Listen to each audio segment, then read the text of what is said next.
Bonjour à tous. Dans cette vidéo, nous allons voir comment récupérer les entrées utilisateurs qui vont nous permettre d'écrire des programmes qui sont un peu plus interactifs. Notamment, nous pouvons récupérer des valeurs de l'utilisateur et afficher des données qui sont en relation avec ces valeurs-là. Donc, en Python, pour récupérer des entrées utilisateurs, c'est très simple. Il faut utiliser la fonction input. Nous n'avons pas encore vu les fonctions, mais dans cette vidéo, je vais vous montrer pas à pas comment utiliser cette fonction-là. Donc, pour ce faire, il faut définir une variable qui va être égale à input et en fait, on utilise les parenthèses pour dire qu'on veut appeler la fonction input. Voilà, c'est tout. La syntaxe est très simple et donc, essayons de voir comment on peut utiliser cette fonction-là. Alors, tapons juste val qui est le nom de ma variable, est égal à input, qui veut dire entrée en anglais.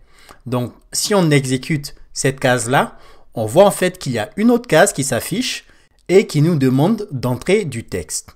Si vous utilisez un éditeur qui est différent de Jupyter Notebook, vous ne verrez sûrement rien qui se passe dans votre terminal. Et ceci est tout à fait normal parce que l'interpréteur Python attend de vous d'entrer du texte avant de continuer à la suite du programme. Du coup, ici, on peut par exemple taper « Bonjour » et si j'appuie « Entrée », on voit en fait qu'il y a le résultat qui est affiché à l'écran. Je vais par exemple afficher la valeur de la variable val et on voit qu'on a « Bonjour » qui est dans la variable val. Pour aller un peu plus loin, je vais juste afficher le type de la variable val et vous verrez en fait que ce type-là est un type str qui veut dire string mais qui veut encore dire chaîne de caractères. Donc, on vient de récupérer une chaîne de caractères tapée par l'utilisateur. Par contre, comme on vient de le voir là, cette utilisation est un peu perturbante tout simplement parce qu'on a juste une barre qui s'affiche à l'écran et on ne sait pas exactement quelle valeur rentrer. Donc, il est très important de dire à l'utilisateur quelle valeur on veut qu'il rentre dans cette case-là parce qu'il y a un nombre infini de valeurs que l'utilisateur peut rentrer. Du coup, pour ce faire, entre les parenthèses de la fonction input, on va mettre une autre chaîne de caractères. Donc, on peut dire par exemple quel est votre prénom avec un point d'interrogation. Et ici, du coup, la variable, on va l'appeler prénom.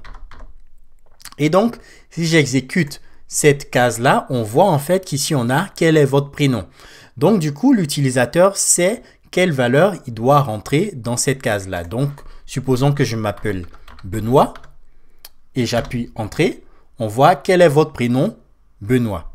Donc, encore une fois, ici, si j'affiche la valeur de prénom, on verra que cette valeur-là est Benoît, qui est exactement ce que j'ai tapé ici. Pour juste du formatage, comme vous pouvez le remarquer, prénom, point d'interrogation et Benoît sont collés. Donc, en général, lorsque vous utilisez la fonction input, il est assez utile de mettre un espace après votre chaîne de caractères. Comme ça fait en fait que le texte qui est affiché après soit un peu plus formaté. Donc, on va juste réexécuter cette case-là et je vais retaper Benoît ou bien je peux taper Alex. Et du coup, si j'appuie Entrée, je réexécute cette case-là, on voit que le prénom est Alex et ici, on a du texte qui est un peu mieux formaté que précédemment. Donc du coup, vous l'avez compris, on peut continuer comme ça et par exemple, on peut dire, on va juste copier ce texte-là, donc CTRL-C.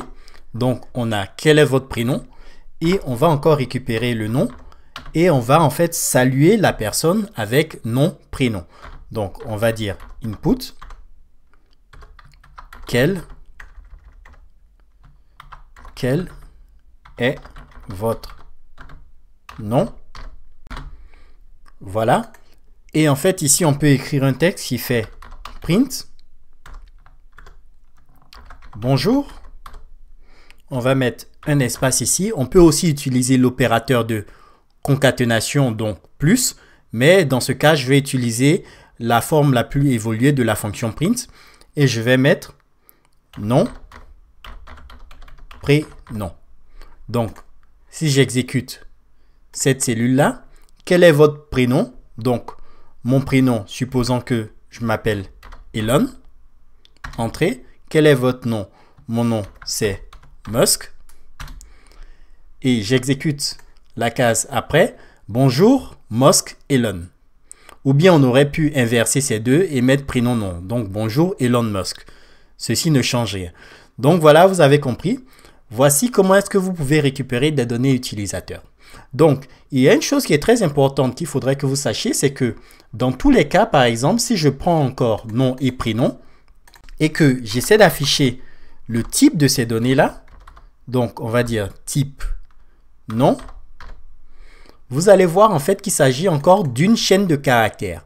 Donc, vous pouvez vous demander qu'est-ce qui se passe si on veut récupérer par exemple des nombres. Donc, on veut par exemple récupérer l'âge de quelqu'un.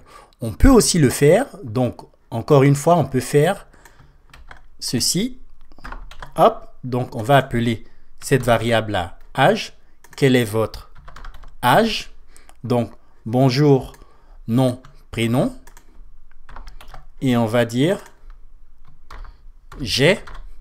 Et on va ici dire âge. Voilà, donc, on exécute cette cellule-là. Donc, le prénom, c'est Elon.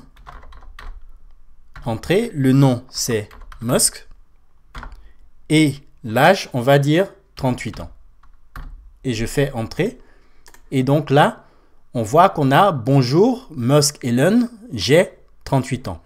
Par contre, si on réaffiche le type de la valeur âge, on sait qu'ici, c'est un nombre entier, mais si on réaffiche cette valeur-là, on voit que la valeur est toujours un string, donc une chaîne de caractères. Et donc, il n'est pas possible de faire des opérations avec notre valeur qu'on vient de récupérer. Dans la prochaine vidéo, nous allons voir comment il est possible de convertir les chaînes de caractères en différents types de données qu'on peut utiliser par la suite.